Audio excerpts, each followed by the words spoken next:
आखिर हमारे मन में अश्लील विचार आते क्यों है? क्या ये हमारे मन में पहले से ही मौजूद होते हैं जो किसी खास परिस्थिति से बाहर आते हैं? आखिर इन विचारों को किस तरीके से रोका जा सकता है? आज के इस वीडियो में हम आपको अपने मन में आने वाले गंदे विचारों को रोकने के लिए भगवान बुद्ध के द्वारा बताए गए उपाय बताने वाले हैं। दोस्तों, आपने प्रसिद्ध वैश्या आम्रपाली की कहानी आवाज सुनी होगी। आम्रपाली भगवान बुद्ध के समय की बहुत ही सुंदर वैश्या हुआ करती थी, जिसने इतनी संपत्ति इकट्ठा कर ली थी कि वो पूरे के पूरे राज्य को खरीद सकती थी। उसके महल के बाहर बड़े बड़े राजा और महाराजा उससे मिलने के लिए इंतजार किया करते थे।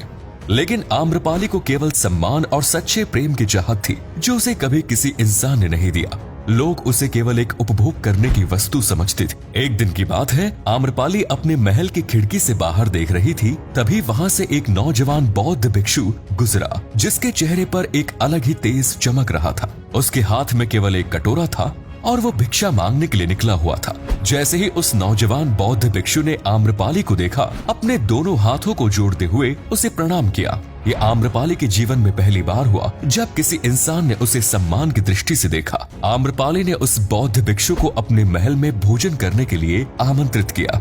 चौमासा शुरू होने वाला था। आम्रपाली उस बौद्ध भिक्षु से मन ही मन प्रेम करने लगी। उसने अगले 4 महीनों तक अपने महल में ही रुकने का प्रस्ताव दिया और उनके ध्यान को किसी भी तरीके से भंग ना करने की बात भी कही। बौद्ध भिक्षु आम्रपाली के इस प्रस्ताव को लेकर भगवान बुद्ध के पास गया। जब बाकी बौद्ध भिक्षु को पता चला कि वो भिक्षु आम्रपाली, जो कि पेशे से एक वैश्या है, उसके महल में 4 महीने रुकने का प्रस्ताव लेकर आया है, तो सभी लोगों ने इस प्रस्ताव का विरोध किया। लेकिन जब उस बौद्ध भिक्षु ने बुद्ध के सामने आम्रपाली का वो प्रस्ताव रखा, तब उसने कहीं भी आम्रपाली के लिए वैश्या शब्द का इस्तेमाल नहीं किया। उस बौद्ध भिक्षु के मुंह से आम्रपाली के लिए सामान्य मनुष्य की तरह ही शब्द निकल रहे थे। उनमें किसी भी प्रकार का अंतर मौजूद नहीं था। बौद्ध भिक्षु की इस बात से बुद्ध बहुत प्रभावित हुए और उन्होंने उसे आम्रपाली के महल में 4 महीने तक रुकने की अनुमति दे दी। बौद्ध के सभी शिष्यों ने उनके इस निर्णय को एक मूर्खतापूर्ण निर्णय कहा, जिससे उनके सभी शिष्यों में एक गलत संदेश जाएगा,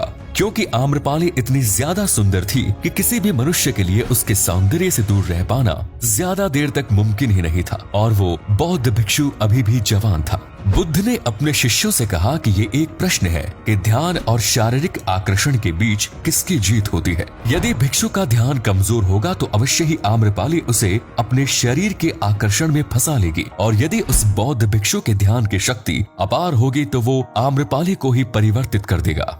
बौद्ध के सभी शिष्य इस प्रश्न के उत्तर का इंतजार करने लगे, जो उन्हें आज से 4 महीने बाद मिलने वाला था। समय बीतता गया और देखते ही देखते 4 महीने भी बीत गए। एक दिन वो बौद्ध भिक्षु महात्मा बुद्ध के पास आया और उनके पैर छूकर उनका परिचय एक महिला से करवाया। ये महिला कोई और नहीं बल्कि आम्रपाली ही थी। भिक्षु बोला, भगवान, ये वही महिला है जिनके महल में मैं 4 महीने तक रुका था। ये अब आपसे दीक्षा लेना चाहती है और इस संसार के बंधनों से मुक्त होना चाहती है।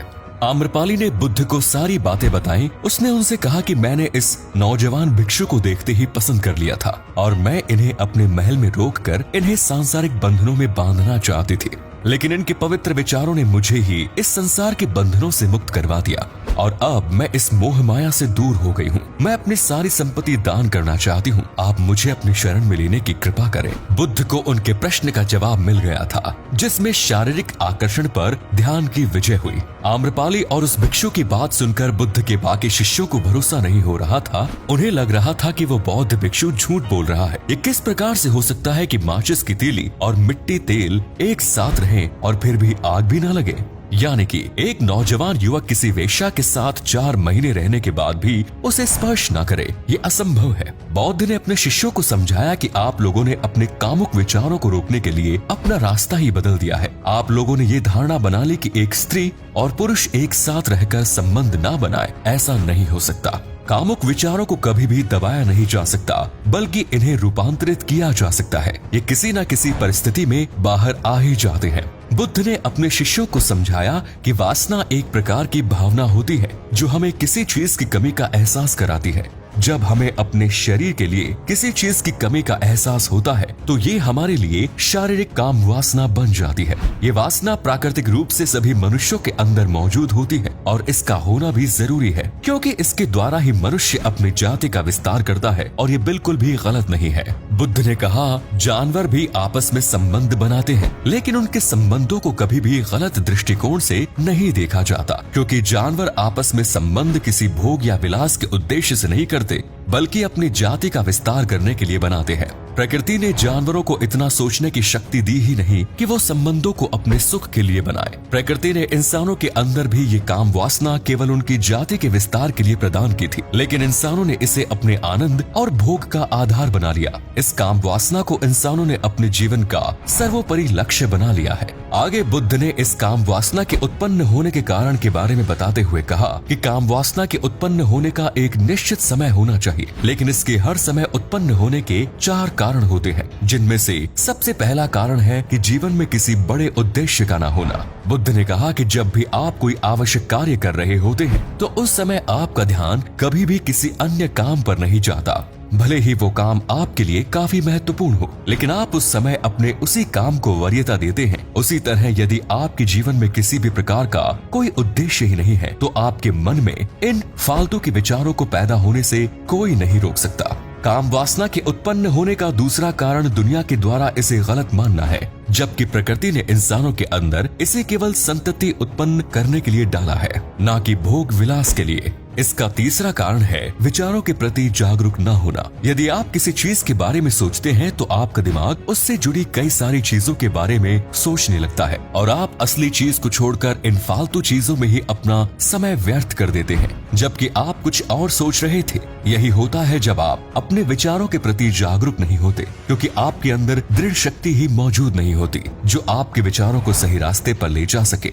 चौथा और आखिरी कारण है आपकी बुरी सोच और अश्लील विचारों वाले लोगों की संगत करना। कभी कभी आप गलत नहीं होते हैं, बल्कि आप जिस तरह के वातावरण में रहते हैं और जैसे लोगों से मिलते हैं, आपका व्यवहार और विचार भी उसी तरह का हो जाता है। इसीलिए अश्लील विचारों वाले लोगों की संगत भी आपके अंदर इन भावनाओं को पैदा करती है। काम वासना पर जीत पाने के लिए बुद्ध ने अपने शिष्यों को 2 उपाय बताए, जिनमें से एक था प्रेम और दूसरा ध्यान। यहाँ प्रेम का अर्थ शारीरिक आकर्षण से नहीं था, बल्कि प्रेम किसी भी चीज से किया जा सकता है जो आपके अंदर उत्पन्न होने वाली ऊर्जा को खुशी में बदल दे। शारीरिक प्रेम आपकी ऊर्जा को परिवर्तित नहीं बल्कि खर्च करता है। अपनी काम वासना को नियंत्रित करने का सबसे कारगर तरीका बुद्ध ने ध्यान बताया है। ध्यान अपने मन में उठने वाले सभी तरह के विचारों पर नियंत्रण पाने का सबसे बड़ा साधन है। ध्यान से आप अपने गंदे विचारों पर नियंत्रण कर सकते हैं। ऐसा नहीं है कि ध्यान करने के बाद आप इन चीजों के बारे में सोच नहीं सकते, लेकिन ध्यान से आपके अंदर वो शक्ति उत्पन्न होती है जिसके चलते आपका मन किसी भी गलत विचार को ग्रहण ही नहीं करता।